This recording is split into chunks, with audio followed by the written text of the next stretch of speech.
Okay, so let's focus on software development lifecycle.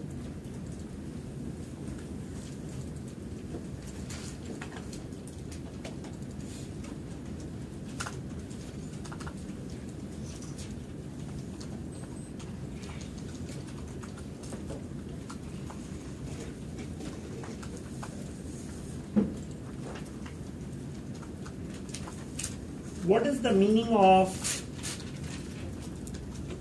a process? I'm not talking about like the technical definition, but the process that is used in McDonald's to make Big Macs. Right? I'm talking about that process. You don't have to answer that because I don't think I want to eat a Big Mac or even think of it. But you get my point. It's a set of steps. Set of steps used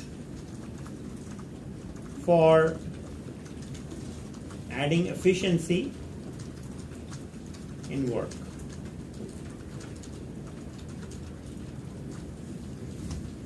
How's that for a definition? I'm just making this up as I go along. Hopefully you're okay with it.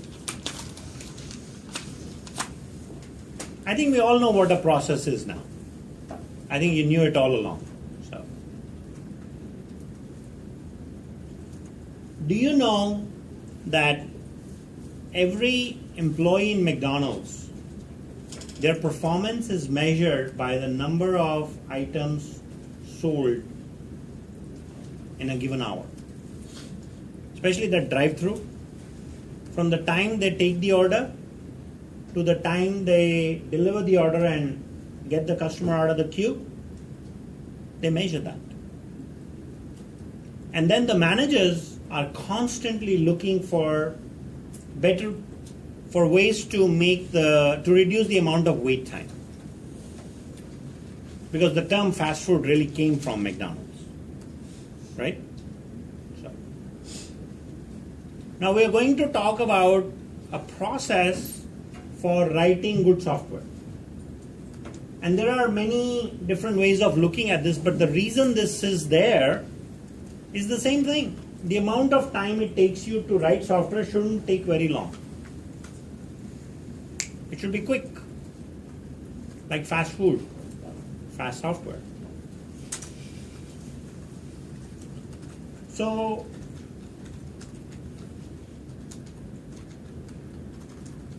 there are many different models. And I'll just cover one in this course that we will use. It's called the waterfall model. Yosemite waterfall, right? You know, waterfalls. So what is in top of the fall?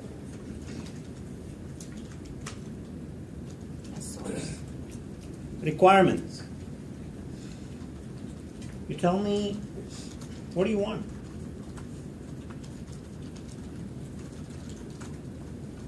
You first start with what to build. And I've seen some really cool pictures on waterfall. If you Google waterfall, you'll find, Google waterfall and software development lifecycle. Otherwise, you'll see waterfalls. So you first start with requirements, what to build. Then you go through analysis.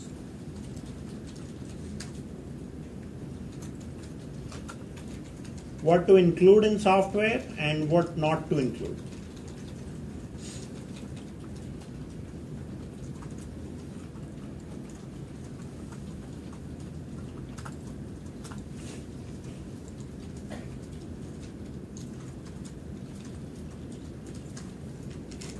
Because sometimes you have time constraints, sometimes you have ambitious customers that want things that they may not have paid for, right? So all of that is part of analysis. We will not do costing analysis for any of the requirements that I'll give you because I'm not paying and you're not getting paid, right? So this is for the real world. Next step is design.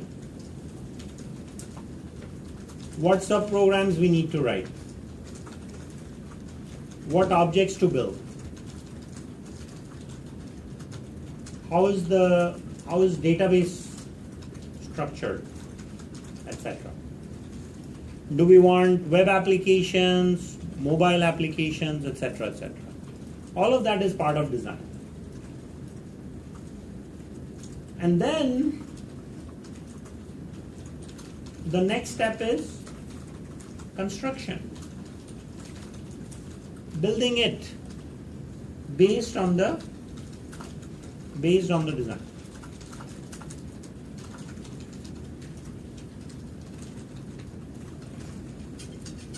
And the way I'm kind of trying to tap this is to basically give these characters a little, or these comments a little waterfall-like look. I was never good in art, so this is all you're gonna get. And then we have testing. Is it a good idea that you write a product and your customers test it? They find the bugs and then you fix them? Okay, good. You should find bugs and fix them. So that's where the testing phase. And that will hold true in this class, because if I'm your customer and I have to find issues, then it will cost you. How? In points. Right? So, if you test the product and give me a product that you have tested and it works, then I can give you full points. For every bug I find, I take off points. That's what I earn, right? So it's not like you've lost points. I think as a total class system, points have gone somewhere. Either you have them or I have them. It's better I don't have them. It's better that you have them. So test and deliver software. This is one software development lifecycle. And you do this for one version of a product at a time. If you're building the first version of your product, you're going to go through all these steps. Then when you're ready for the next version, you'll repeat the steps. We're going to follow this process informally, because I don't want you guys to write lots of documentation like they do in the real world for requirements and analysis and design and all that. So we'll do it informally. Okay? But you will need to document. Obviously your code will be documented because you're going to write it. You're going to have to document how you test your software, and where appropriate, if programs are complex, then writing a small design will be a good idea. Or what is your approach for solving the problem? So we can say here, your approach for solving the problem.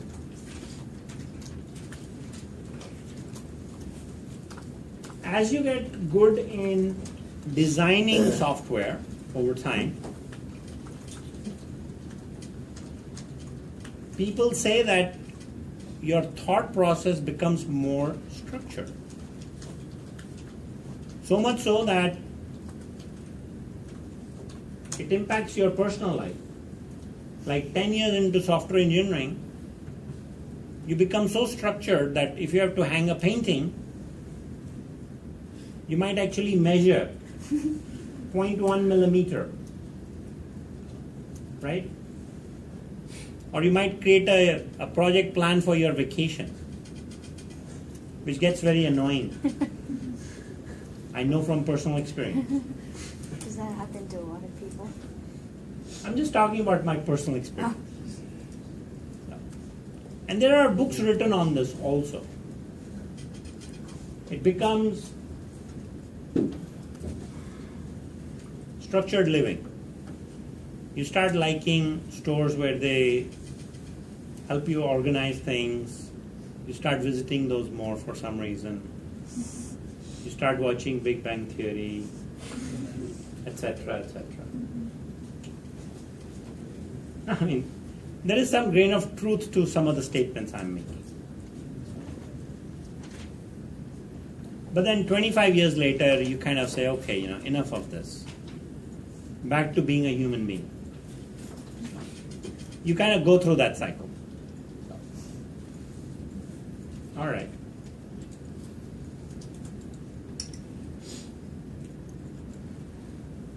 You want to see the Hello World program? Let's get that over with today. Right?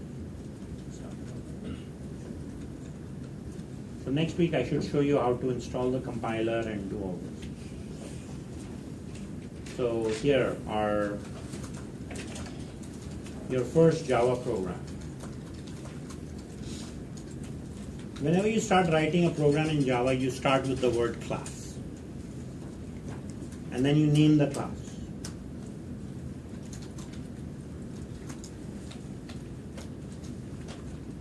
The idea of creating a class is not that we are going to use this in this quarter because we are not doing object-oriented programming. Class is written to make a blueprint for an object.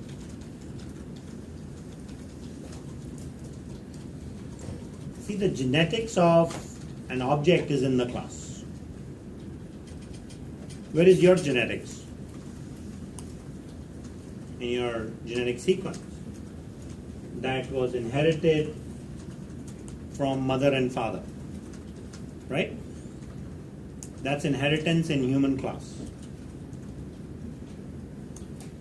So when you put a class together, this is like the blueprint. Think of a blueprint of a house, of a house that needs to be constructed. Class is like that. It's a template. So for the Hello World program,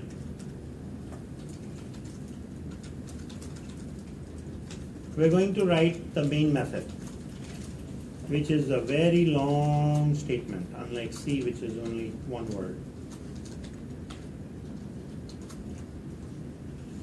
I'll explain this in a moment. The name of the class always starts with an uppercase letter. It's not like an error if you don't, but it's a convention that is pretty standard among Java community, in the Java community. Then we have public static void main. So main is a method that is used to tell the operating system we need to start a process. You guys remember the concept of the process, like the technical one that we covered yesterday, day before yesterday? Process is a program in action, right? Process is a program in action. So when you double click on Microsoft Word and it launches, a message has to be sent to the operating system so it can load the things in memory. Do you remember code segment?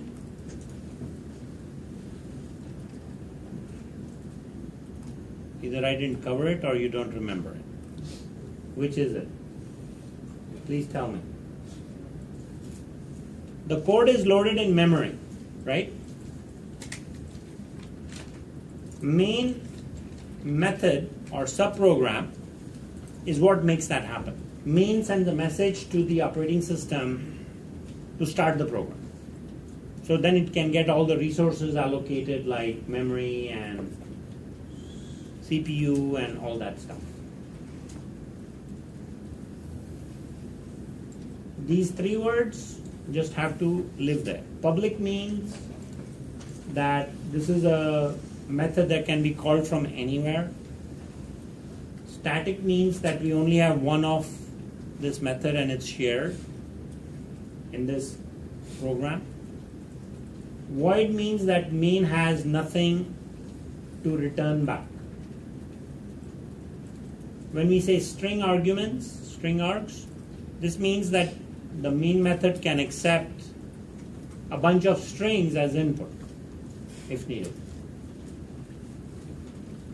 And then we put something inside the main.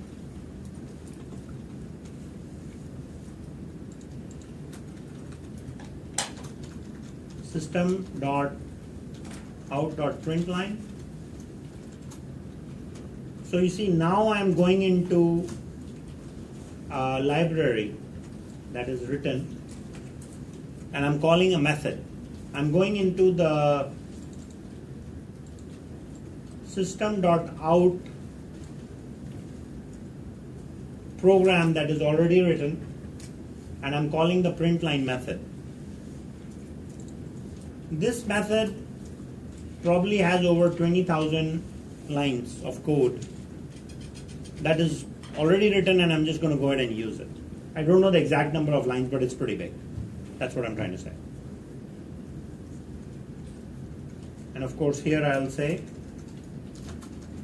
hello world. And when I run this program, in the output window it will print hello world with an exclamation. So next week, on to serious stuff. Not that this week wasn't serious, but we're going to start getting into coding and more programming things. Things that you guys want to do more than write essays for your answers. Sorry I made you do that, but I figured it was good to get the foundation straight. So that's all for tonight. See you all next Monday.